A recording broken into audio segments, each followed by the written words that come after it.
It's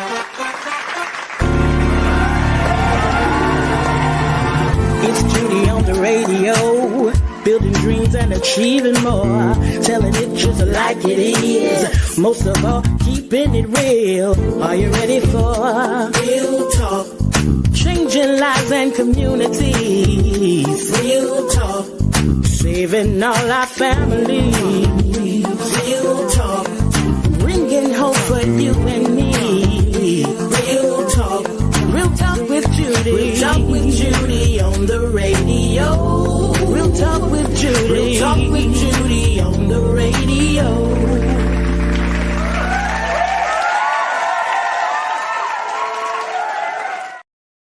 Well, good morning and welcome to the Real Talk with Judy live radio show. I am Dr. Judy, your host for this next hour, and I'm excited that you are tuned in. I want you to go ahead and do me a favor, and I'm going to say this throughout the show.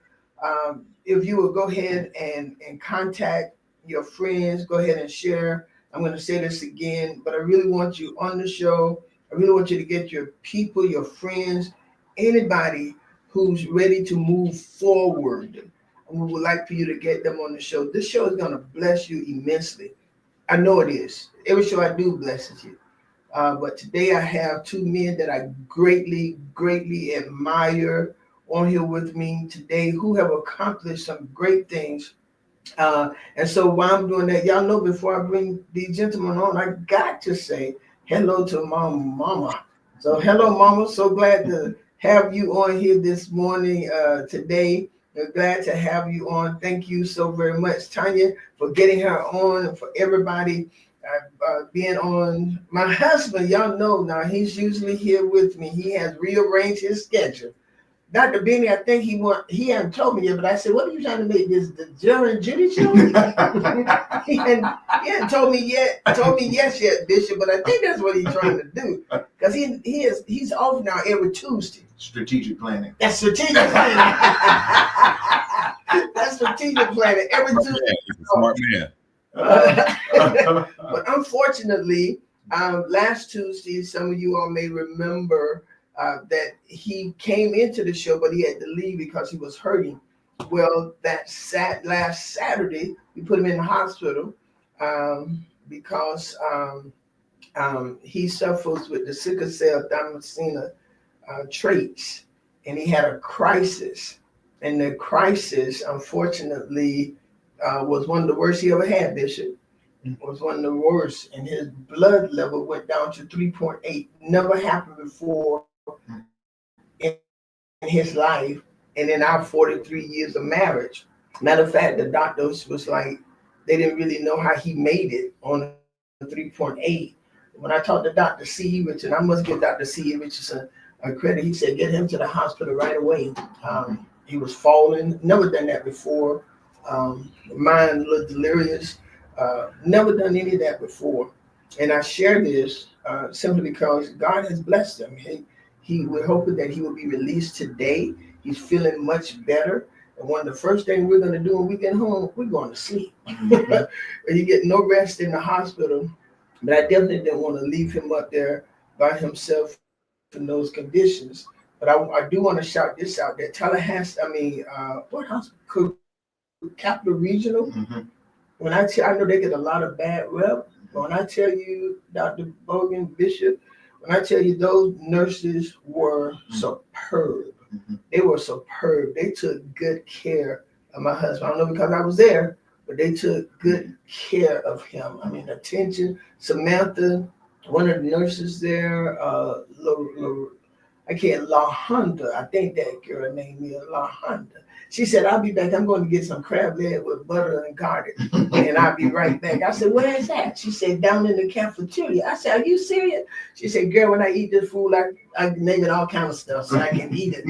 But I wanted to shout out to them that they did a superb job as nurses that I would like nurses to do. And they did an excellent job. So I give God all the glory. He's feeling much better. When you feeling, Dr. Richardson told him, now when you start falling, go to the hospital and you start feeling whatever, go get yourself checked. And I want to give that to everybody.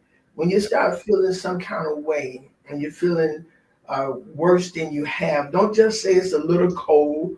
Don't just say, well, I'll get over it tomorrow. I take 2 aspirin. No, just go right away. You never know what the body is telling you. Absolutely. And I didn't say, well, I wanted to pray him out of that, and I went home, and I'm going to share this.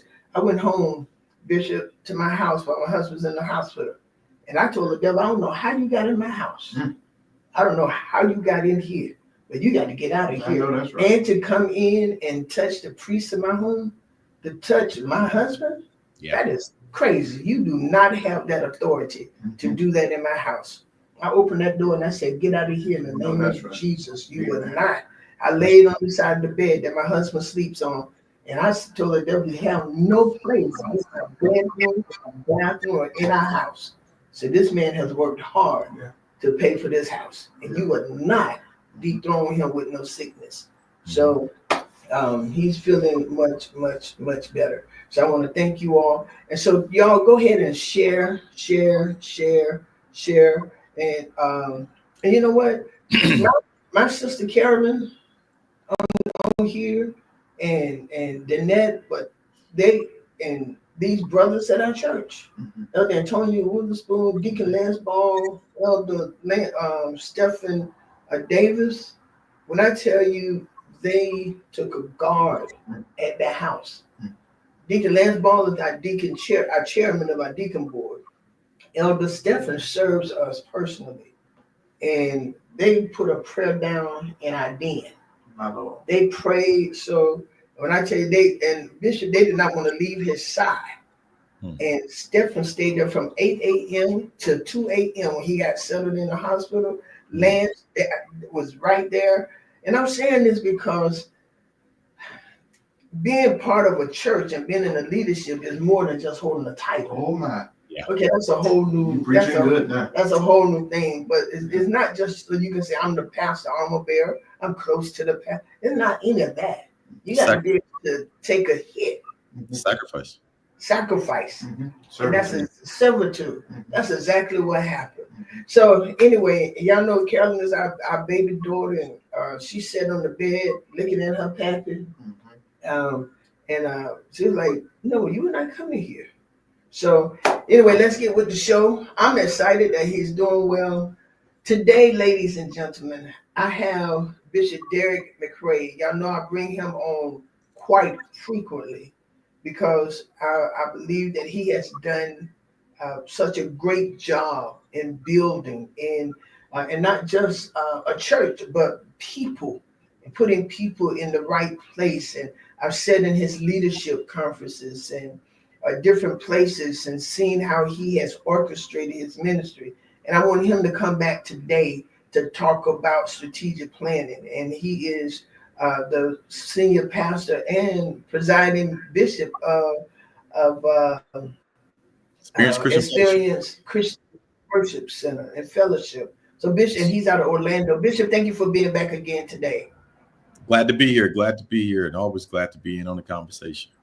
Yes, sir. And y'all, one of my these watch this, they ain't gonna get mad. These boys are mine. These are my sons right here, for real. And Dr. Benny Bolden, he's well known, not just in Tallahassee, but in the educational field throughout this country. He is a man of great wisdom. He's taken NIMS middle school that no one thought ever in his life would be anything, Bishop. They never thought it would be anything. Even the people and the parents who lived in that neighborhood, many of them thought it would be nothing. He brought that school and his staff and his teachers to the place where they were just 1 point from an A. They are a B+ school. Wow. They have a law academy. They have everything going on in that school.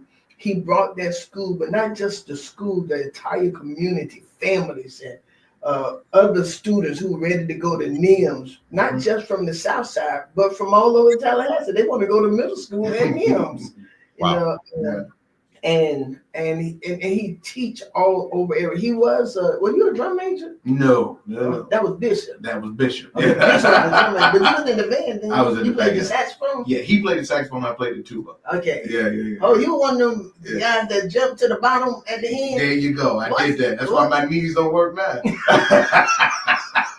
But we sure appreciate that jump at the end. We appreciate it. And y'all, I want to bring him on, but he's an educator, he's a teacher, he's a trainer, he's an ordained elder, and but he does these fellows here make things happen. And I want them today to pour so much into you that you can see what you believe, that you can see that it's possible. And that's what they're going to help you do. Mm-hmm. And we're going to go from the bottom to the top because I want you to make it. Mm-hmm. That's what this show is about today. I want to see you make it.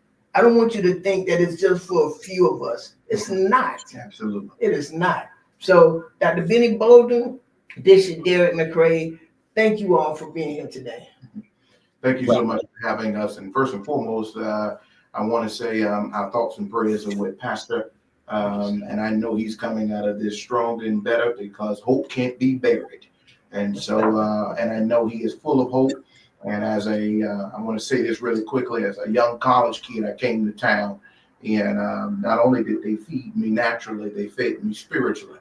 And so to be able to stop by the house and be fed away from home says a lot about ministry and the work that you all have done over the years. And I say this to Dr. Judy and Pastor Gerald Mandrell, that I am because you were. Because you said yes, we are the laborers, the workers, the people in the vineyard who continue on in this great fight because you dare to pour into people. And so I just want to give you that nugget and just give you your flowers and say thank you for pouring into individuals like me and Bishop like Quincy Griffin and all of us in our community who continue to see the work of your hands. Wow. So, thank you, Bishop. Yes. Thank you so much. Thank you so much. We're going to get started on this great show. And the show title is The Power of Strategic Planning. And I thought about that because, number one, from our conversation last week, Bishop, as we talked about what we need to sit now and plan. Mm-hmm. He stated that we need to quiet ourselves and get a plan. Because Bishop, Dr. Bolden, he mentioned last week, as a Black community, we really do not have a voice, a mm-hmm. national voice mm-hmm. to speak for us as a people. Mm-hmm. We really don't. And even after I started looking all around everywhere, I've been looking, and it's not just going to come from one city. We have to have someone who can sit mm-hmm. and really mm-hmm. galvanize us together. Mm-hmm. So that's what the strategic plan. And I called him and told him this is where this comes from. Mm-hmm. This is what the powers are. So as we get started, if both of you would take turn, what is strategic planning? Bishop, I'll go with you. Okay. I follow you, Dr. Benny. So where there is no vision, the people perish. We understand that in Proverbs. From a natural perspective, vision directs energy. But from a biblical state of mind, faith in God promises, or he fuels us in that vision. There's a difference. Vision directs energy, but God gives us the fuel in order to. If I can put it in a natural tense, I was a member of the Marching 100. Dr. Foster had a vision of building a music program, a marching band. Dr. White, however, took over. He was close to the vision, but didn't have the vision. There's a difference between the two. This is why he was able to build the kind of program he built. Dr. White sustained what he was close to, but he didn't have the vision. The vision was given to Dr. Foster. A lot of us are sustaining in an environment that we didn't carry the vision. So now we have to be in a position where we sit back to get clarity. I need to get closer to God. Because in order for me to move forward, I need to know in what direction you would have me to go in. I need to know what I need to say, what I need to be doing. And that's when you become a steward. And then we see the multiplication of a vision unfold because I have sat and spent time with God in that vision. Or or just sitting close to a vision. And that's the best way I can explain the idea of strategic planning, especially in the Black community. We have heard the vision of Dr. Martin Luther King. Many of us are carrying out what he started. But who is our Martin Luther King of today? Who is the visionary of today? Who is speaking from a position of having the vision of today? And that's where I think this conversation will go for today. Yeah, Dr. Benny, great comments and great opening statements for sure. And matter of fact, I wrote something that you said. So I just gave you credit. How many times I this vision directs energy? I love that. I think that you also hit on another thing that we keep falling victim of, and that is, and you used the example of Dr. Foster and Prop White, understanding that Dr. White didn't have the vision, but he saw the vision. His vision was in sustainability, not in creation. Right. And we spend too much time trying to put our tag on the creation. Oh my. That we can never, ever have sustainability. This is why we keep crumbling and we become married to being starters and not actually anniversaries of completers. Oh my. So we never complete anything. We always start something because we cannot settle ourselves to understand the role in which we play in vision. Vision does direct energy. The problem is that we have people who are coming in on the tail end of a vision, because watch this, vision also attracts. So people are attracted to the vision, but when they become attracted to it, they want to alter the vision that was already given out. That creates another new word called chaos. So now we're functioning chaotically because you see the favor that produces vision, but you're trying to get your fame on the backside of somebody else's vision. We become successful when we understand our roles and play our part. I'm going to go here real quickly. Dr. Benny threw out a verse. I'm a bishop, so I got to throw out one too. Habakkuk says something to us. Habakkuk, the 2nd chapter, verse number 2. Write the vision. Make it plain, right? I got another version of it. I'm going to pull mine up too. I got another version of the same thing that is stated that really began to bless my whole entire life. And what it is watch this. This is what another translation says. Write down the revelation and make it plain on tablets so that a heralder may be able to run with it. For years, I saw that verse in 3 persons. For years, I saw God, I saw the visionary, and I saw the runner. Reading it now from the lenses of a different translation, I see 4+ people. I see God, I see the visionary, I see the heralder, because the heralder is one who runs and tells vision. We've made the runner the doer, but the doer is the 4th component now of it, because the heralder's job is to go tell somebody else what the vision is so that somebody else can become the doer. We keep stumbling because we have doers treating them like heralders. We have people in the wrong place, and we're wondering why we can't produce what we need, because some people are gifted at doing, and we got to stop trying to elevate a doer to a place of a sayer. We keep altering seats and wondering why we can't get completions, because people are functioning outside of their roles. So when I think strategic planning, I think this. I think doing things with the purpose. When I think strategic planning, everything that we do, strategic is the key word. We're strategically planning something. So we're doing something with the purpose. We're not just trying to load ourselves with activity. We're trying to load ourselves with potentials. So we have purpose that is being laid out.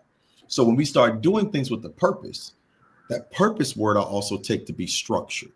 So now I'm doing something, purpose, structure. A lot of us want to have outcomes, but we don't want to walk in structures. And when you don't walk in a structure, you can't pull off anything. So now we build these cesspools of individuals who are frustrated because we don't have no structure. But we want to sit on a mountaintop and claim that we're full of purpose.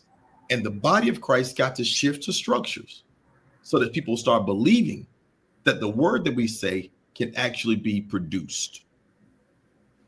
That's good. That's good right there. There was one thing I was thinking about when you was talking, Bishop, and there's a difference between a vision and an idea. And most of us want to get people to move based on an idea, but not a developed vision. So the scripture that you brought up, Rebecca, write that vision and make it plain on a tablet, emphasize the importance of having a clear, well-articulated vision. Most of us can't articulate because all we had was an idea.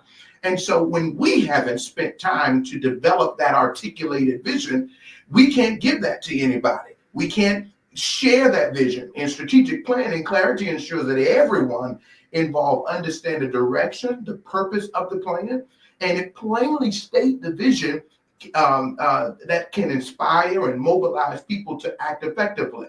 We haven't thought about all of that in this longevity. So all we do is tell somebody an idea. We haven't given them the substance and the root of that idea, and we expect them to carry out an idea, not a well-developed vision. And that's the difference. And that's kind of going on the line where you was at too, Bishop. And even going further with that, Dr. Benny, you got to look into the fact that we as visionaries got to really look into who we are allowing to come close enough to become our carriers. Oh my, can't cash your pearls along the line. Yeah, we're not even we're not giving permission for the genius that God is sending to us to function. You know, one of the things that we find ourselves doing so often is we become comfortable in what we know. Yes. You got to understand that every vision has a new model. Yes. Therefore, we got to get comfortable with knowing, like, okay, maybe you were good for this part of the vision or the last vision, but you're not well-oiled enough for this part of the vision. And there's nothing wrong with that. But we got to start knowing who's with us. And the visionary has to start taking on something. And you said it, Dr. Benny. You said that we have to know how to articulate for every component of it. Yes. So visionaries got to stop thinking just the idea. They got to think the ways of execution for those who will carry it. So now we'll know how to have proper conversations with those who will be the heralders.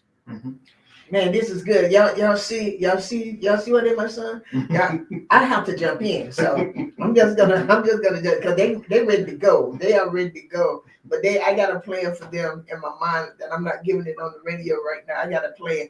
But gentlemen, let me ask you, and I like that because I want to talk about the idea and a plan.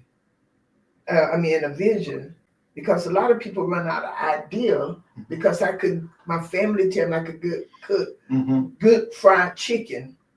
So now I want to go and start a restaurant, but I have not, it's Luke who said that you need to sit down and count up the cost, whether ye have sufficient to finish it.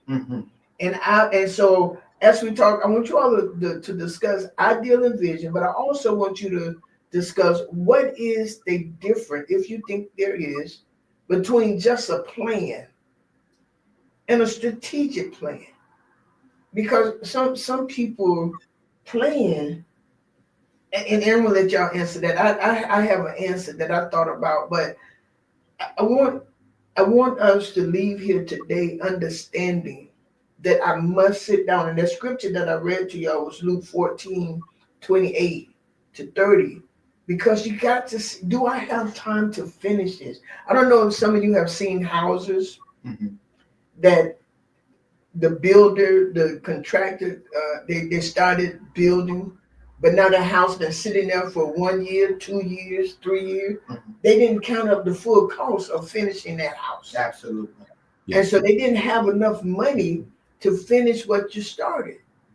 To me, that's what the strategic plan is all about. You got to sit down from the beginning. So I got a lot here. I don't know. What do you think first steps are? What's the difference between planning and strategic planning and an idea? Because every idea will not turn into your money making market. Yeah. Every idea will not turn into, okay, this, I need to go do this. So let's talk, gentlemen. So we talk about, when you talk about that vision, that's an action-oriented plan. And that's the way I look at it. And that scripture that we all now, Habakkuk is just in me now, that he may run who reads it, implies that the vision or plan should empower or enable immediate action. And so beyond hearing the vision, going down, studying strategic plans should not only outline long-term goals, but also provide actionable steps for those tasked with implementation. When we look at it, I think you gave a great analogy. People want to build a home without doing the research on the longevity of that project. Or, my auntie told me I can fry chicken, so I'm going to start my own KFC version. And then I didn't count the cost. But when you see strategic planning, God himself, you see Moses, who was there for the vision, and then you see Joshua take over long-term sustainability. You see Elijah, and then you see Elisha, long-term sustainability. So even if the vision is taken away, because I have strategically outlined it, the vision never tarries, because we have long-term sustainability, because not only am I the visionary, but we have put strategic planning in place so that the follow-through happens even beyond the visionary being present. Yeah, I think that's great. One of the things I would also add to this is whenever you are a leader, you're not going to be effective if you are a silo leader. If you lead in your own bubble, like the worst thing is to find out that you're good only to you. That's the worst thing. Like, oh, I'm the bomb, but only you think so? That is horrible. Right. So all good leaders are a product of good surroundings. So when we start talking about moving from an idea to a plan, that plan will encompass other good ideas coming together to assist or to foster the growth of the concept. So when I prepared myself to do stretch conference the first year, so I had this vision that hit me in my head, like boom, boom, boom, boom, all these stretch things, and I had what I wanted to do. I immediately pulled my marketing director into the room. I immediately pulled the person who's responsible for my calendar, who sees all the things I go to. I immediately pulled my finance director into the room and said, this is what the cost analysis, and tell me what we're looking like and where should we be with this? Because I pulled all of them, and I had two other individuals in the room who were used to going to conferences. When I pulled them all in the room, we went from an idea, because everything is birthed from an idea. Right. The ideal is not enough to carry on. You need a plan, which gives it longevity. So I think a lot of us get stuck on the idea because we're scared to share what we have. And we got to learn how to find trusted circles that can deposit within us, but can also deploy what's in us. So trusted circles that would take, that I can say something to you, but you also have the capacity to take something from me to help what I said to you to become a reality. Go ahead, Dr. Benny, I see you. You know what? I love that. I remember when I got to our Frank Nims Middle School and I walked through the door and I told them we were going to be a B school. What's significant to that conversation is the people who we wind up seeing that level of success wasn't there at the beginning of the vision. Many of them had already broken apart from it. I spent time in those first years pouring into people who wasn't going to be there when the promise took place. Wow. The problem with that is we give up because people walk away in the middle of that vision. Wow. But yet if I stay on task with what God told me, continue to encourage, continue to push forward, continue to pour. And what's funny to me is the individuals who were seasoned, the church folk, the people who knew the Lord, At the end, we made that level of success with babies, individuals who didn't understand, who was in the 1 to 3 years of teaching.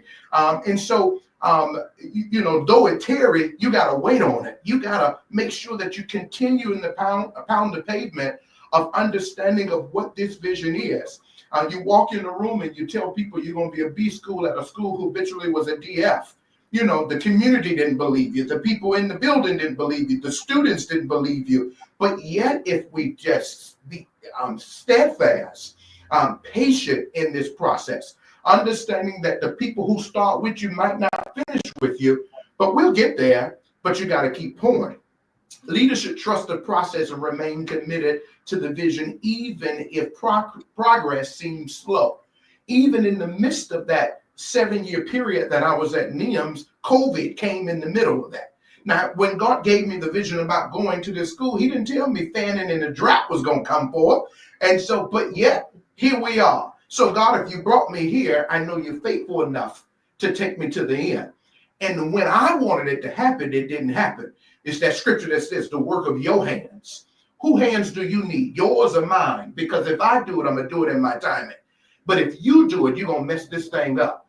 And so he had to have the famine come in and then let the academic progression fall tremendously low so that he can reach way down, as the mothers would say, and pick us up, present us to the world as a B school. And he has to show you that even though you might have had a vision and there had been some setbacks along the way and people have left you on the way, if you trust me in this process of planning, I'll show you a better plan that you didn't even know existed. Let me say this to you, Dr. Benny. I think, and you're definitely on. I think that, and Dr. Judy, when we think vision, when we think a plan, we still muzzle it and make it too small. When God gives us a unique plan, and this has been a real problem in the African American community, that real problem is we're so territorial, even in what God gives us. Oh my. We only see it from the lenses of our own establishment. Yes, you're preaching good, Bishop. We don't see it from the standpoint of investment. Watch. While I'm establishing, I'm also investing. Now, we get frustrated because, in your case, Dr. Benny, as you were pouring into people, they were leaving. As we're doing vision, if we're doing it properly, people are learning what we're teaching and leaving us at the same time. If we're doing it properly, because it's not about you building your compound, it's about you building a community. As a great growing church will always have splits. It will always have people that leave because they don't need what you're teaching to sit up under you all this time. They have to go out and become what you're teaching. Yeah. And now you have to see your hands wider. We have this scenario and this mentality about swelling large numbers that really begins to affect ego within us. Yeah. And the truth is, man, when you're really effective, you are not only establishing a vision, but your vision is being established other places. Let's go back to this, Dr. Foster. Dr. Foster had a vision for Black bands. Yep. He had a vision. Almost every HBCU, especially around the 90s, I went fam in 93. I came in 93. Almost every band that we would hear had an instructor just about, whoever was the band directors, had some affiliations with Dr. William Foster. Yeah. Almost all of them either came through fam or his camps or something they had about him that sat on them, which means that even though you don't wear that rattler on your back, you got that rattler in your gut. Absolutely. Because the vision of Foster was spreaded while the establishment of Foster was still happening at Florida A&M University.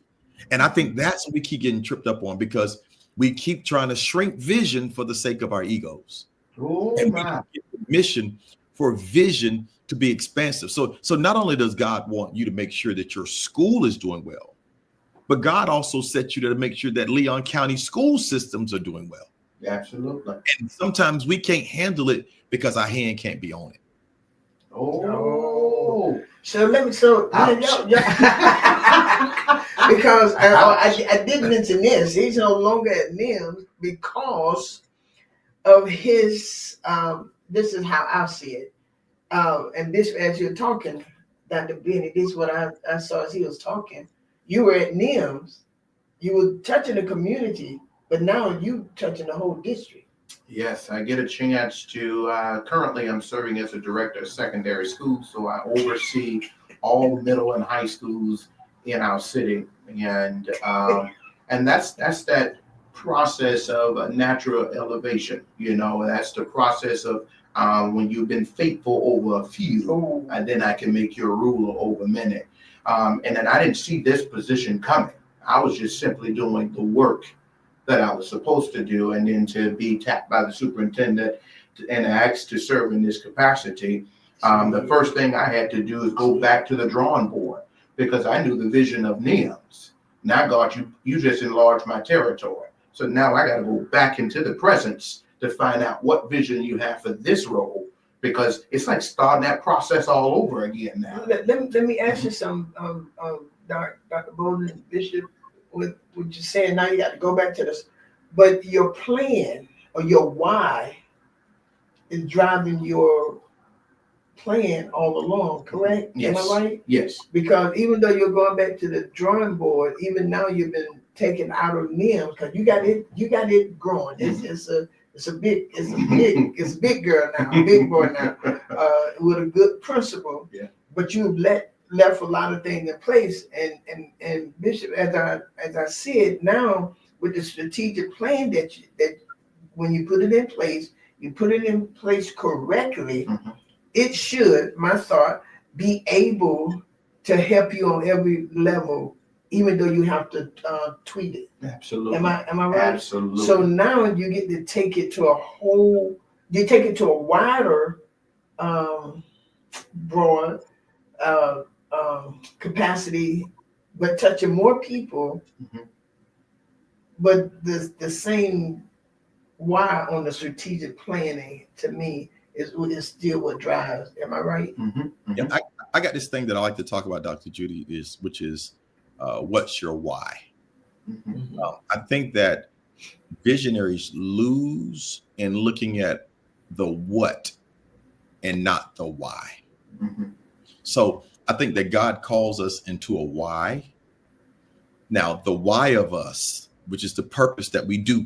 All right. So that's the why of us. The why of us can always be recycled and it can be expanded. The what of us is what we accomplished. Mm-hmm. Now follow here. When you find yourself doing what Dr. Benny did at NIMS, he did something. It's phenomenal. He got this word that if you're in the streets, they call it street cred. As in the church world, we call it something to build on. It's called faith. Wow. So now the next level will trust him because of an accomplishment. Oh my. God is always building us to our next. So the same text says, you've been tested, faithful over a few things. I just wanted to find out your capacity. I wanted to find out your ego. I wanted to find out your mentality. Wow. Now I will make you. Now here's the truth. Dr. Benny, it was hard for you to leave NIMS because that was your baby, right? Because proper elevation makes you not want to leave where you already succeeded. That's why when everybody's talking about, I'm ready to get rid of him, I'm about ready to get out of here, you're not fit for leadership. You're not fit for next level yet. Because whenever you're ready for the next, it's going to be hard to leave the last. Oh my. Whenever you're ready for the next, because you don't leave things half done. That makes you qualified for the next level. So you've been faithful to a few things. Note the text. Now allow me to make you. Make you. Make you is a forcible detection. Yes. Where you've been good. And it's also a forcible studentship because now you have to learn it on a new level. And when God takes you to the new level, he's going to expose you to it on a new level. And then here again, because the reward of goodness is not rest. The reward of goodness is more. You're preaching good, Bishop. We got to figure out how to be expansive in our next without becoming burnt out. Because every step that you leave a Joshua. Strategic planning is a Joshua. Don't want people around you that can't do better than you. Oh my. You can't be elevated unless you leave a Joshua. You listen. Not often I'm without words, but Bishop, you got me. You snatched my tongue clear out my mouth. You preaching heavy now. You preaching heavy now. Watch this, Dr. Judy. So when we talk about the why, it's important for us in the strategic planning to work our why. Work the why, not your what. All right. Your what will always present itself. Your why is who you are, though. So work your why. Why do you do this? Why do you feel you're called for this? Why did God give you with this? Why? The why keeps you responsible. All right. And it keeps you accountable. The why does. The what will pass through your hands. Mm-hmm. So when we're talking about strategic planning, we're doing things with purpose. Note this. Purpose has a cadence. Now that messes us up because purpose has a cadence, which means using a band, using March 100. I don't know if y'all had the 7 wonders, the 8 wonders. I don't know how many wonders y'all had. We went all the way up to 10 at one point. Y'all had the 10 wonders. You're right. That's when y'all had like 475 strong. Right. Band. So watch this. The cadence. We all know that the head drum major blows that whistle. Yeah. He's facing that band, blows that whistle, and then he shifts. Yeah. When that head drum major shifts, the cadence says he done gave us enough instructions. Let's walk in it. So watch this. You got to find people that can march in your band when you're trying to be strategic. You know, everybody can march with you. Now that's a word. One of the things I said to the faculty and staff walking out the building is stick to the plan. So it was advantageous for me to make sure that I had clearly articulated what that plan is. So when I say stick to the plan, they're not looking around the room on what is the plan. We have to make sure that we articulate that enough so that they can continue to walk in that purpose. And anytime I go by the school, I always say, are you sticking to the plan? Are you sticking to the plan? Because if you execute it in such a way, even when you do walk away, it will still continue to carry on that line because you have executed that thought, the theory, the strategic planning. You've organized that thought process and integrated it into every facet of that building, the students, the faculty, the staff. And so then when God moves you and elevates you to another place, then you can look back on what has happened. This is the old scripture when he says build an altar. And the altar is just a reminder of where I've already taken you. It's not where you're going. It's just a reminder that if I did that, clearly I can do this. Yeah. And so we built that altar and you leave the altar there and you continue on. And when you do need to be encouraged, you can always pass by the altar for remembrance. Yeah. The key word that you said there is integrated. Mm-hmm. And you got to make sure that it's like leaders really got to spend time with the investment into those who we work with. Spend time. Don't take it for granted. Relationship is just as strong as the plan. So you got to spend time in there. So again, watch this. So we understand that purpose has a cadence, right? It's a rhythm to it. Purpose also requires a patience. Mm-hmm. We got to know the when of our why. We got to know when to release this because sometimes it's on us, but it ain't ready to do it. Mm-hmm. And that because you can have the right thing with the right people at the wrong time and it still be wrong. Mm-hmm. Mm-hmm. And so we got to understand the patience of it. And then the last thing that I have is that purpose literally will grow itself. I'm looking at the March 100 band again. And it's funny because when I'm out teaching, my spiritual father is Joseph Walker, right? Bishop Joseph Walker out of Nashville. So Joseph Walker was the head drum major at Southern University. So, I always tell him, I say, I know you was lonely because you was the only drum major. They always march with just one. So we always joke with each other. And so one of the things that we talk about when we talk about the March 100 band, which I use a lot in my illustrations, is that There is something today, like we know that when the band comes on the field, we know the opening song that's going to happen. It's universal. Dun, da, da, da, da, da, da, da. We know this, right? We know when the band comes off the field, good times. We know that's coming. We know these things are going to happen. We know we're going to see the slow one. We know we're going to see these things. They did such a great job integrating that it means that no matter who has the reins, it stays the same. I think that we're too keyed on getting to a result that we have not become convinced as leaders is going to take place, that we don't slow our pace to make sure that everybody around us is integrated into a system.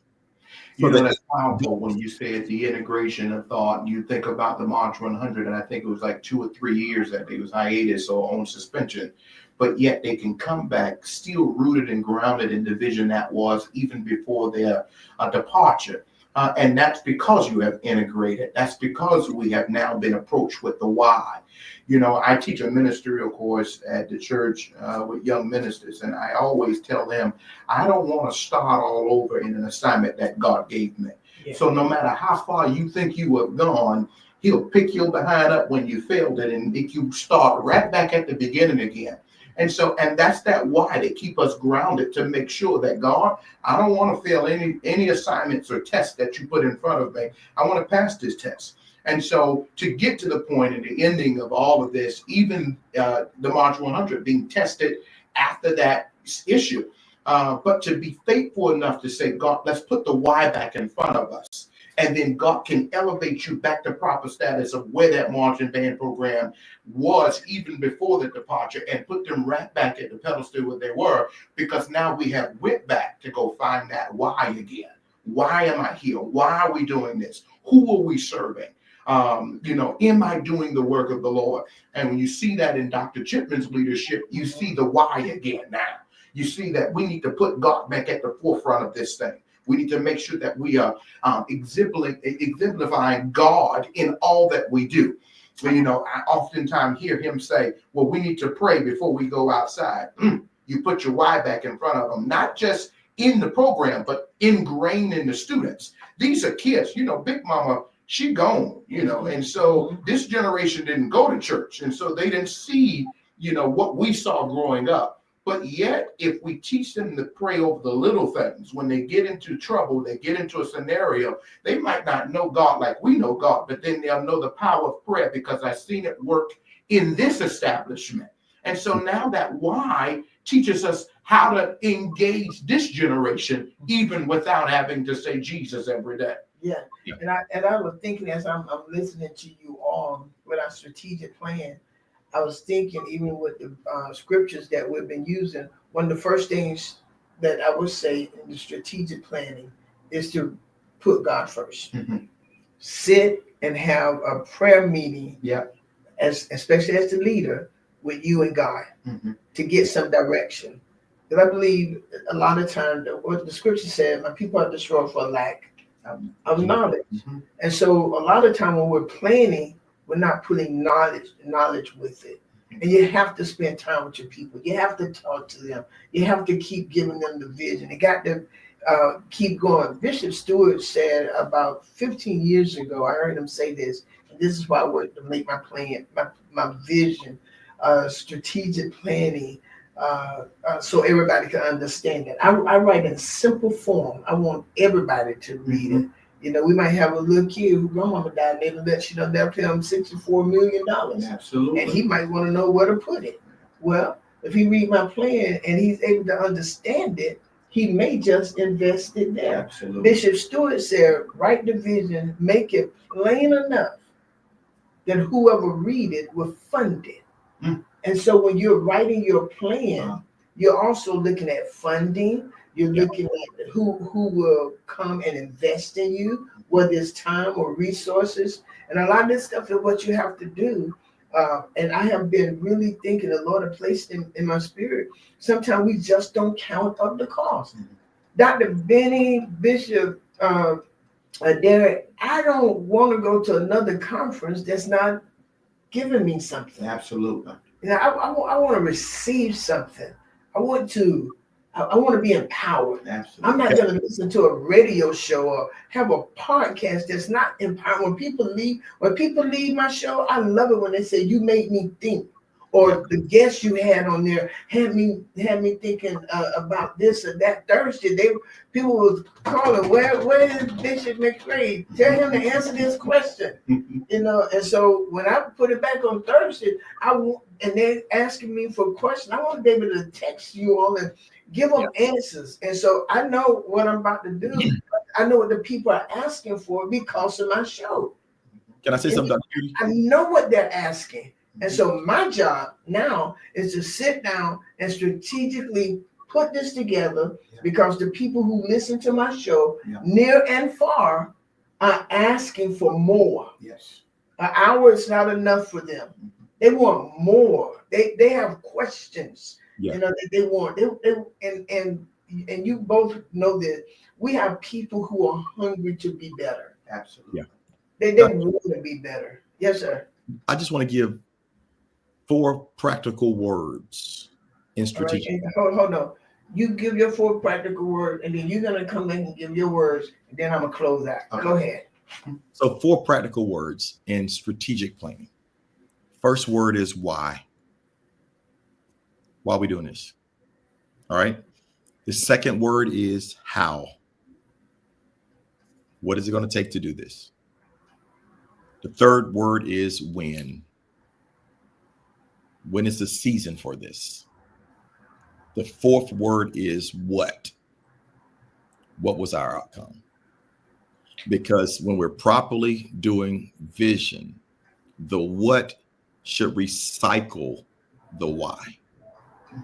So why, how, when, what?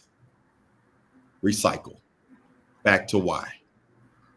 If we do those things, it will keep us from doing things for volume, and it will keep us into doing things for value. The 4 I would give is vision, because that's the substance of what we're talking about today. Clear vision inspires direction and provides a sense of purpose. Goal. What is the end goal? How are you going to measure that process? I oftentimes, even when I'm doing marriage counseling, you can't fix the marriage in front of you if you already got your eyes on something else. And so a lot of our process is not having a goal in mind. The goal should be focused right in front of us. The third word for me is plan, being detail oriented. We talked about that even, Pastor Judy, Dr. Judy, you said write the vision so that somebody will fund it. And so you got to have that plan in place. I often, because of my job, if I'm stuck on the elevator with somebody for 30 seconds, I need to give them what I need to give them in 30 seconds or less. And if I can't articulate it, I haven't done the planning that it takes in order to be detailed, strategic with those, and being in the presence of resources. He said, I'll make your name great and bring you before good men. He didn't say, I tell you what to say. He said, I'm going to bring you before. So that's the part of the planning. Daily do I meditate on his word day and night so that when I'm in the presence, I can say something articulate. And then the last I would use is execution. What are we going to do in order to make this happen? It's the process of putting the plan into action. And that would be my 4 words: vision, goals, plan, and execution. Man, listen, I'm okay. Y'all gonna do it. Y'all got to answer this question in 1 minute. Y'all promise? I got you. Bishop? I promise. You promise? Yes, ma'am.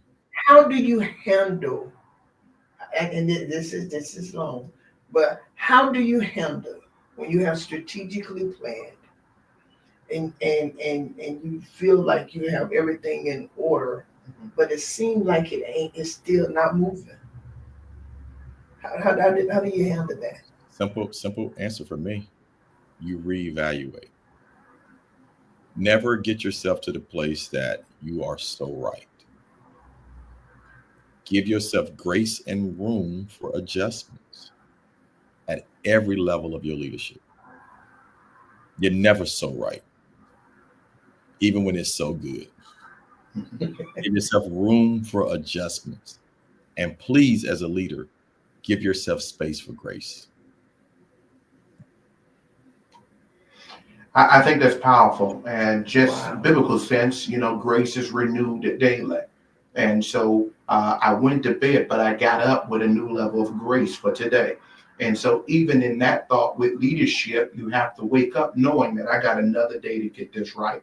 Oftentimes as leaders, you wonder, why do people haven't grasped this thought? Why have they not gravitated to this movement and this push and this? And I'm like, God, I did everything you told me to do, though it tarry. You got to wait on it. You got to wait on it. And that level of grace is renewed because what he knows is what you don't know. The person I give the prophetic word to won't be the person that fulfills it or see the outcome of it. Saul crucified. Paul wrote 1/3 of the New Testament. Allow that development to happen so that God can change your name in the process of elevation with grace that abides. Yeah. I know y'all ready to go. I can feel it. However, the clock on the wall, the old clock on the wall says near time for me to go. but listen, what would you tell a beginning person? What would you tell a person who's listening to us now, who haven't even thought of how to write a plan? But today, what you all are saying that I want to give back is that you must write a plan. In order to be successful, you got to have a roadmap or something where you're going. And it can't just be thrown together at the last minute. Start with you, Dr. Benny. What would you tell that person? Dr. Benny, I got this, but how do I even begin to think of how to write a plan? So research, that's not a word we use in the African American community. For a lot of years, even though we know of information, we don't research information. We got secondhand information. I oftentimes remind myself when I'm going into rooms of individuals who are the world's greatest doctors and leaders and things of that nature, I have to have enough research and information in me so that I can sustain in that room, to be operational in that room. So what I would tell you is, one, do the research that's necessary for continued growth. And when you're doing the research, you're not trying to find the positives, you're trying to learn the negatives so that you will learn how you won't fail. They talked about, there's some research I did in ministry. There's 1,000 churches open a year and 700 that also closes in that same year.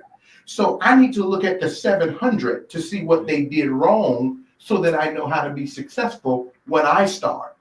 We want to find how much money will I make when I start this business. Right. No. We need to find out what is going to close my business the fastest. Let me go from the negative side and then shoot for the positive side. I need to find out those things in my strategic planning so that I can be prepared for whatever comes. That's how you get long-term sustainability. I would also say, stop being anxious to start a plan without participating in somebody else's. Oh. Please. Selah, Bishop. Selah. Elevation comes from participation. Yeah. And if your plan is going to be anything of, success, it's going to require somebody else to be a part of it with you. Yes. You cannot expect anything you haven't sown. So go sow a seed into another plan so that somebody else will be the harvest in yours. Listen, y'all, I really got to go. I just kind of took that. And this is one thing I do know. Both of these men are powerful. And so I'm going to say this on the radio right now. I am bringing them both back individually. I'm bringing them both back individually. I have been thoroughly blessed. This is my introduction. This was my introduction to you, Radio Land, because I want you successful. I want all of us to make it. These two men here have no problem sharing their knowledge. They have no problem helping you to become all that you can be. I know that for a fact. Both of them have set and poured and poured and poured into others to be successful, even as God raised them up. I appreciate both of you. I appreciate what you have poured into my life, my husband's life, what you all continue to do for the communities that you live in.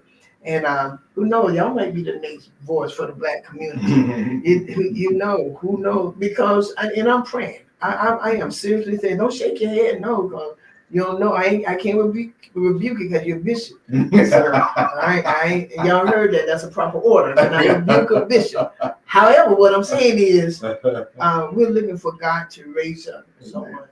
And what you all are doing right now, I honestly believe that you all are a blessing to the kingdom and the secular world, to people. I've seen both of you work and taking things that people didn't think was going to be successful, and you turned around, you gave people hope, you gave children hope. And I want to say thank you. We're moving. And y'all, I want all of us, I was taking notes. I do with my guests. And go back and listen to this. Share this on your page, please. The Power of Strategic Planning. These men just touched the surface. And we're coming back because I want each one of them to help you personally become all that you can be. It won't be everything, but at least they can help you make up 10 steps. So Bishop McGray, thank you for always answering my call.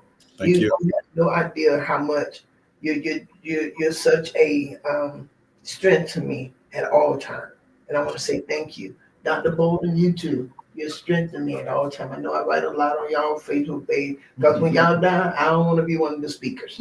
I want to speak right now because you all are a lesson to us and to me. So ladies and gentlemen, I want to thank you so very much for tuning in to the Real Talk with Judy live radio show. And guess what? I have been nominated for, oh Lord, I have been nominated for Best Podcast of the Year, Radio Show of the Year, and also for the Inspirational Author of the Year. And so I'm going to put that all on there. Montreal Harris have all that. I didn't know that until I was informed late last night. But I want to thank you all so very much.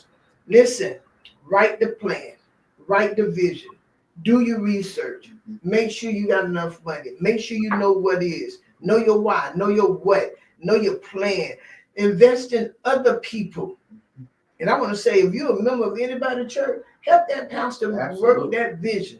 Help that pastor work that vision. All right, I really got to go. I absolutely love y'all. Evangelist, thank you. Thank you. She said in for, and I want to say happy first year anniversary to Evangelist Carolyn Waddell. And I do not remember what line it is, but she's been an AKA for a year. And guess what? Y'all can join me tonight in Bible study and Sunday morning at 11 a.m. And guess what? I'll see you in the future. Your plan is knocking the socks off this world. That's real talk. Real talk with Judy. Real talk with Judy on the radio. Real talk with Judy. Real talk with Judy on the radio. The world to me. Oh man, I got to get y'all back by yourself. Thank you, ma'am.